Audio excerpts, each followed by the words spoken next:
Hare Krishna, Radhe Radhe. Welcome to my channel Laddu Gopal की सेवा ज्ञान भक्ति। कैसे हैं आप सभी लोग? आशा रखती हूँ अच्छे ही होंगे। तो अगले महीने में पड़ने वाली है निर्जला एकादशी। जी हाँ, जेठ के महीने में शुक्ल पक्ष की एकादशी तिथि को ये एकादशी मनाई जाती है। और इस साल ये जो व्रत है विशेष रूप से बहुत ज़्यादा महत्वपूर्ण है। क्यों? क्योंकि 2 दिन मनाया जा रहा है। जी हाँ, 2 दिन मनाया जा रहा है क्योंकि कई मंदिरों में जो समय है वो है 6 जून को, और कई मंदिरों में जो समय है वो है 7 जून को। मैं किस दिन मना रही हूँ और किस दिन आपको मनाना चाहिए, चलिए जान लेते हैं। क्योंकि कन्फ्यूज़न इस बार बहुत बड़ा है कि कब मनानी चाहिए, 6 जून को या 7 जून को। तो चलिए हम लोग आगे की तरफ चलते हैं। तो एकादशी की जो तिथि है 6 जून 2025 को रात 2:15 से शुरू हो जाएगी। ठीक है। अब 7 जून को क्यों मना रही हूँ, क्यों मना रहे हैं लोग? तो क्योंकि 7 जून को जो समाप्ति का जो समय है वो 4:47 का है। ठीक है। यानी कि उदय तिथि के अनुसार तो वैसे है ये 6 तारीख को, लेकिन जैसे कि मैंने कहा है आपको कि हमारे यहाँ जैसे कि राधा गोविंद देवी टेम्पल जो है, मंदिर है, वहाँ जिस दिन एकादशी मानी जाती है, खाटू श्याम जी की मानी जाती है, उस दिन हम लोग एकादशी की तिथि मानते हैं। ठीक है। तो उदय तिथि के अनुसार तो 6 जून को है।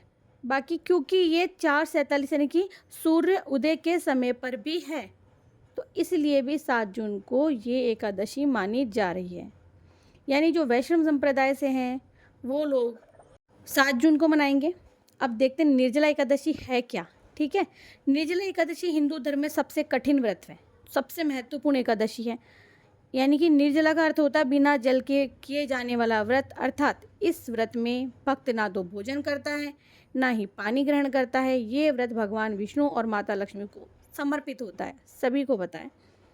और तो और मान्यता ये भी होती है कि साल की जो 24 एकादशी उनका पुण्य इस एक एकादशी को करने मात्र से मिल जाता है। वैसे तो एकादशी का कोई भी व्रत हो हमेशा भक्ति तप का प्रतीक होता है। मोक्ष, समृद्धि, पापों से मुक्ति ये सब मिलती है एकादशी को करने से। लेकिन निर्जला एकादशी का महत्व सारी एकादशियों से अधिक होता है, इसीलिए इसे कई लोग बड़ी एकादशी के नाम से भी जानते हैं। निर्जला एकादशी का जो धार्मिक और आध्यात्मिक महत्व अत्यधिक है। ये व्रत केवल भक्तों के शारीरिक, मानसिक और शुद्धिकरण की परीक्षा भी लेता है और मदद भी करता है, बल्कि ये भगवान विष्णु की कृपा प्राप्त करने का एक ऐसा माध्यम है, ऐसा सशक्त माध्यम है, जो कि अगर आप किसी भी कारण से पूरे साल भर व्रत नहीं रख पाए हो तो केवल एक एकादशी का व्रत करके पुण्य प्राप्त कर सकते हैं। अच्छा, ये जो एकादशी का व्रत था ये भीम ने भी किया था। क्योंकि भीम को बहुत अत्यधिक भूख लगती थी तो वो पूरे साल भर तक व्रत नहीं रख सकते थे। तो उन्होंने भी क्या किया था कि चलिए कथा बाद में सुनेंगे। कहते हैं कि इस व्रत को करने से सारे पापों से मुक्ति मिलती है। पाप गलती से आपसे हो गया हो या कोई भी त्रुटि रह गई हमारी पूजा में, या कोई भी किसी भी कारण से हमसे अज्ञानतावश कुछ गलत हो जाता है, तो कहते हैं कि वो सारे पाप धुल जाते हैं।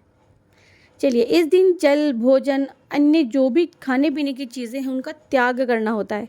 कई लोग ऐसा समझते हैं कि केवल जल का त्याग करना है और नींबू पानी या कोई भी फल का जूस पी करके ये व्रत कर सकते हैं। तो मैं उन्हें बता दूं कि ये व्रत केवल और केवल निराहार, निर्जल रहकर किया जाता है।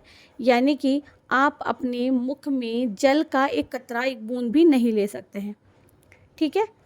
अब देखिए, पांडव जो थे उनके बीच में एक भाई थे भीम, उससे जुड़ी कथा है। भीमसेन यानी जो पांडव थे वो एकादशी नहीं करते थे। पौराणिक कथा के अनुसार जो भीम थे वो भोजन के बहुत ज़्यादा शौकीन थे, और उनके जितने भाई थे, द्रौपदी थे, वो नियमित रूप से एकादशी का व्रत रखते थे, भगवान की पूजा भी करते थे। तो भीम को चिंता थी कि भगवान विष्णु का वो अपमान कर रहे हैं। तो उन्होंने क्या किया था कि ऋषि वेदव्यास जो थे उनसे मार्गदर्शन किया, यानी कि उनसे मार्गदर्शन मांगा था। तो वेदव्यास जी ने उन्हें कहा था कि जो जेठ का जो महीना आएगा उसमें शुक्ल एकादशी का आप व्रत करें, जिसका जो पुण्य है सारी एकादशियों के बराबर होता है। ठीक है। तो भीम ने इस व्रत को पूर्ण भक्ति के साथ, निष्ठा के साथ में रखा था और भगवान विष्णु की कृपा प्राप्त की थी।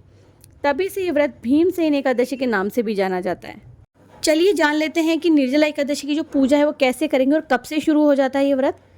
व्रत से एक दिन पहले से हल्का भोजन करें। खूब पानी पिएं। हल्का भोजन आप सभी जानते होंगे, ऐसा कोई भोजन ना कर लेना जिससे आपको अगले दिन परेशानी हो जाए, क्योंकि वैसे ही वीकनेस आ जाती है जब आप निर्जल व्रत करते हैं। और कुछ भी अटरम गटरम खाने से आपका पेट खराब अगर हो गया तो आप ये व्रत नहीं रख पाएंगे। तो व्रत के एक दिन पहले से हल्का भोजन कर ले, खूब पेट भर के पानी पिए, जूस लें, अधिक मात्रा में अच्छी चीज़ों का सेवन करें, यानी कि जो जल युक्त फल हैं, तरबूज, खीरा, ये सब आप एक दिन पहले ही खाएं ताकि जो शरीर में है पानी की कमी ना हो। ठीक है। व्रत के अगले दिन ब्रह्म मुहूर्त में आपको जागना है और उठ कर के स्नान करना है, सूर्य देवता को अर्घ्य देना है और भगवान विष्णु के मंदिर में जाकर या अपने घर के मंदिर में जाकर के व्रत का संकल्प लेना है। वहाँ साफ़ सफाई करनी है। पूजा अगर आप करेंगे तो साफ़ सफाई आपको करनी है। संकल्प कहें कि आप ये व्रत भगवान विष्णु और माता लक्ष्मी की कृपा के लिए रख रहे हैं, तो हे भगवान विष्णु, हे माता लक्ष्मी, आप उनके सहायार्थ बनिए, यानी कि सहायता करें। और स्वच्छ स्थान पर भगवान विष्णु की प्रतिमा है, फोटो चित्र है या आपके राधा कृष्ण हैं, उन्हें बिठाएं। मंदिर में बैठे तो वहीं पूजा करें या चित्र स्थापित करके करें, लेकिन वहाँ पूजा करें। पूजा के लिए आपको कुछ ज़्यादा ज़रूरी चीज़ें नहीं चाहिए होती है जो हमेशा हम पूजा में लेते हैं काम में। चंदन का तिलक लगाने के लिए आपको चंदन का पाउडर, ये जो मार्केट में मिल जाता है वो, तुलसी के पत्ते, फूल, धूप, दीप, मिठाई, फल, जो भी कुछ है। पंचामृत आपको चाहिए स्नान कराने के लिए, दूध, दही, घी, शहद, इन सब का मिश्रण होता पंचामृत। पूजा की जो प्रक्रिया है वो जान लेते हैं। भगवान विष्णु को पंचामृत का स्नान करवाएं, तुलसी दल अर्पित करें, विष्णु सहस्त्र नाम भगवत गीता का पाठ करें, आरती करें, फल आदि अर्पित करें, चंदन का तिलक लगाएं, फूल अर्पित करें और ओम नमो भगवते वासुदेवाय मंत्र का जाप आप लगातार कर सकते हैं। माता लक्ष्मी की साथ में पूजा करें। आप चाहें तो उन्हें गुलाब का फूल, कमल का फूल अर्पित कर सकते हैं। निर्जला एकादशी की कथा ज़रूर से श्रवण करें और पढ़ें। व्रत कर रहे हैं या नहीं कर रहे हैं, पूजा और कथा का श्रवण आवश्यक होता है, वो ज़रूर करें। पूजा जैसे पूर्ण हो जाती है आपकी, सभी में प्रसाद वितरित करें आरती के बाद में। और जो गरीब लोग हैं, ज़रूरतमंद लोग हैं, या जल का दान करें, भोजन, वस्त्र आदि का दान करें, छाते का दान करें, चप्पल का दान करें। अगले दिन द्वादशी तिथि पर आप पारण करें, समय पर व्रत तोड़ें, सबसे पहले जल और फिर हल्का भोजन ग्रहण करें। अब देख लेते हैं सावधानियाँ क्या रखनी है। आप उपवास रख रहे हैं, भोजन और जल दोनों का त्याग करें। नहीं कर पा रहे हैं और आप निर्जल व्रत नहीं रख सकते हैं तो आप सहगार वाला व्रत रख सकते हैं। भगवान विष्णु की भक्ति में समय ज़्यादा से ज़्यादा व्यतीत करें। मंदिर जाएं, धार्मिक प्रवचन सुनिए, कीर्तन करें, दान करें, विशेषकर जल का दान और शरबत यानी मीठे का दान ज़रूर से करें।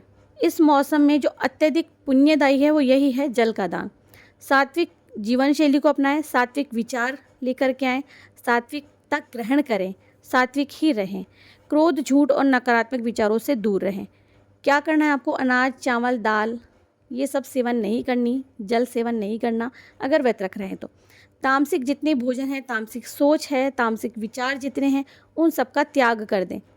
दूसरों का अपमान, नकारात्मक व्यवहार अपने आप में ना आने दें। व्रत के दौरान शारीरिक श्रम से बचें, क्योंकि जितना आप बाहर जाएंगे, शारीरिक श्रम करेंगे, उतना ही आपको व्रत कठिन लगेगा और कठिन हो जाएगा। आशा करती हूँ वीडियो इन्फॉर्मेटिव होगा। आगे और जानकारी आपको मिलती रहेगी। हरे कृष्णा, राधे राधे।